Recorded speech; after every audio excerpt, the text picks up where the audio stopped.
ಕೃಷ್ಣನ ಜಾಗದಲ್ಲಿ ಮುಸ್ಲಿಂ ವ್ಯಕ್ತಿ ಇದ್ದಿದ್ರೆ ಸಂತ್ರಸ್ತೆಗೆ ಈಗಾಗಲೇ ನ್ಯಾಯ ಸಿಕ್ಬಿಡ್ತಿತ್ತು.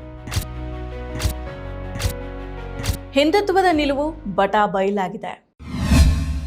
ನಮಸ್ಕಾರ, ADINA.comಗೆ ಸ್ವಾಗತ. ನಾನು ಸಪನ. ಬುದ್ಧಿವಂತರ ಜಿಲ್ಲೆ ಈಗ ಕೋಮು ಪ್ರಯೋಗ ಶಾಲೆ ಆಗ್ಬಿಟ್ಟಿದೆ. ಕಳೆದೊಂದು ದಶಕದಿಂದ ಕರಾವಳಿ, ಅದರಲ್ಲೂ ಕೂಡ ಮಂಗಳೂರು ಕೋಮು ಪ್ರಚೋದಕ, ದ್ವೇಷ ಭಾಷಣ, ಕೋಮು ಗಲಭೆ, ಪ್ರತಿಕಾರದ ಹತ್ಯೆಗಳಿಗೆ ಕುಖ್ಯಾತಿಗೊಂಡಿದೆ. ತುಳುನಾಡಿನಲ್ಲಿ ಹಿಂದೂ ಮುಸ್ಲಿಂ ರಾಜಕಾರಣ ಜ್ವಾಲಾಮುಖಿಯಾಗಿದೆ.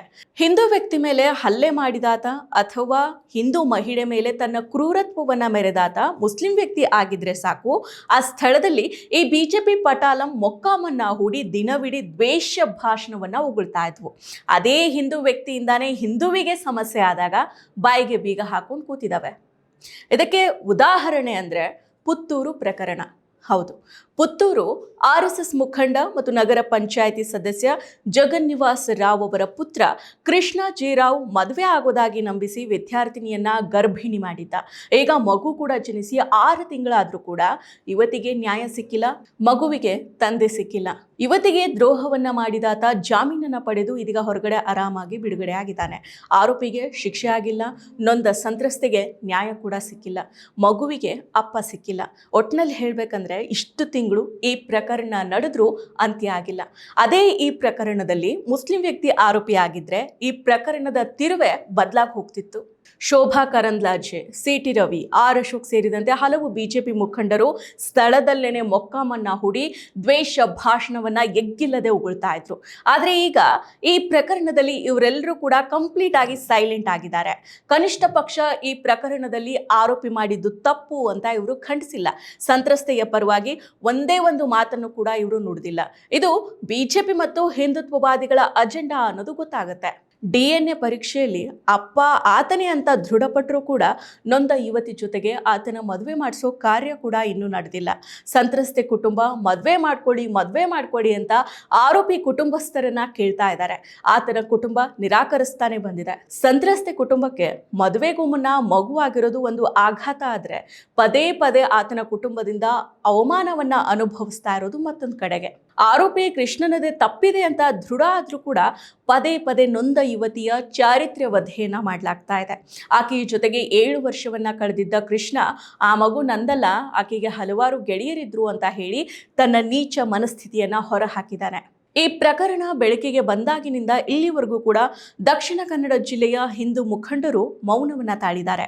ಹಿಂದೂ ಹೆಣ್ಣು ಮಕ್ಕಳ ರಕ್ಷಣೆಯನ್ನ ಮಾಡ್ತೀವಿ, ದನಗಳ ಸಂರಕ್ಷಣೆಯನ್ನ ಮಾಡ್ತೀವಿ ಅಂತ ಟೊಂಕ ಕಟ್ಟಿ ನಿಲ್ಲೋ ಇವರುಗಳು ಈ ಪ್ರಕರಣದಲ್ಲಿ ಕಂಪ್ಲೀಟ್ ಆಗಿ ಸೈಲೆಂಟ್ ಆಗಿರೋದು ಯಾಕೆ? ಹಿಂದೂ ಹೆಣ್ಣು ಮಗಳು ಕಣ್ಣೀರನ್ನ ಹಾಕ್ತಾ ಇರೋದು ಇವರಿಗೆ ಕಾಣಿಸ್ತಾ ಇಲ್ವಾ?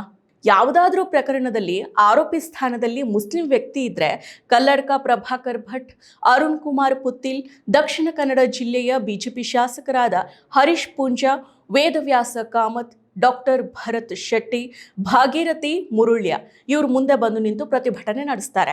ಆದರೆ ಈ ಪ್ರಕರಣದಲ್ಲಿ ಇವ್ರದ್ದು ಸದ್ದೇ ಇಲ್ಲ.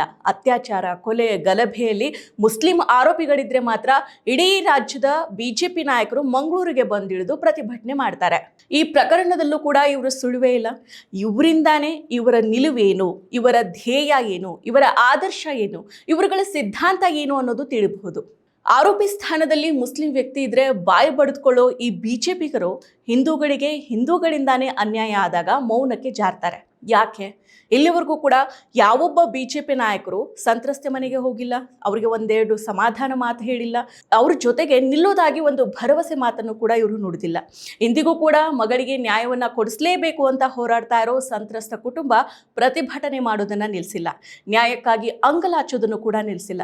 ಮಗಳು ಮತ್ತು ಆ ಕಂದನ ಮುಖ ನೋಡಿ ನಿತ್ಯ ಅವರು ಕಣ್ಣೀರಲ್ಲೇನೆ ಕೈ ತೊಳಿತಾ ಇದ್ದಾರೆ.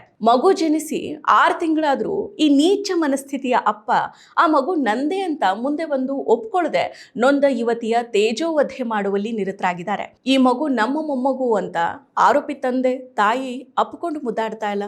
ಬದಲಾಗಿ ನೊಂದ ಕುಟುಂಬಕ್ಕೆ ಹಣದ ಆಮಿಷವನ್ನ ಒಡ್ತಾ ಇದ್ದಾರೆ. ಆತನ ಪೋಷಕರು ಈಡೇರಿಸಲಾಗದ ಷರತ್ತುಗಳನ್ನ ಹಾಕ್ತಾ ಅವರು ಕಾಲಹರಣವನ್ನ ಮಾಡ್ತಾ ಇದ್ದಾರೆ. ಆದ್ರೆ ದಿನಗಳು ಕಳೀತಾನೆ ಇದೆ.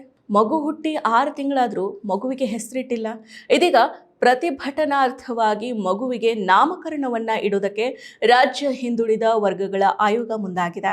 ಜನವರಿ 24ರಂದು ಕಲ್ಲಡ್ಕದಲ್ಲಿ ಪ್ರತಿಭಟನಾರ್ಥವಾಗಿ ಮಗುವಿಗೆ ನಾಮಕರಣ ಶಾಸ್ತ್ರ ನಡೆಸುವುದಾಗಿ ರಾಜ್ಯ ಹಿಂದುಳಿದ ವರ್ಗಗಳ ಆಯೋಗದ ಸದಸ್ಯೆ ಪ್ರತಿಭಾ ಕುಳಾಯಿ ಅವರು ತಿಳಿಸಿದ್ದಾರೆ. ಹಿಂದುತ್ವ ಅಂತ ಅಬ್ಬರಿಸೋ ಪುತ್ತೂರಿನಲ್ಲಿ ಬಡ ಹಿಂದೂ ಹೆಣ್ಣು ಮಗುವಿಗೆ ನ್ಯಾಯ ಕೊಡಿಸೋದಕ್ಕೆ ಆಗಿಲ್ಲ. ಬೇರೆ ಧರ್ಮದವರು ಹೀಗೆ ವಂಚನೆ ಮಾಡಿದ್ರೆ ಮಂಗಳೂರು ಈಗಾಗಲೇ ಹೊತ್ತಿ ಉರಿದು ಹೋಗ್ತಾ ಇತ್ತು. ಆ ಮಗು ಜನಿಸಿ 6 ತಿಂಗಳಾದರೂ ಕೂಡ ಆ ಮಗುವಿಗೆ ಇನ್ನೂ ನಾಮಕರಣ ಆಗಿಲ್ಲ.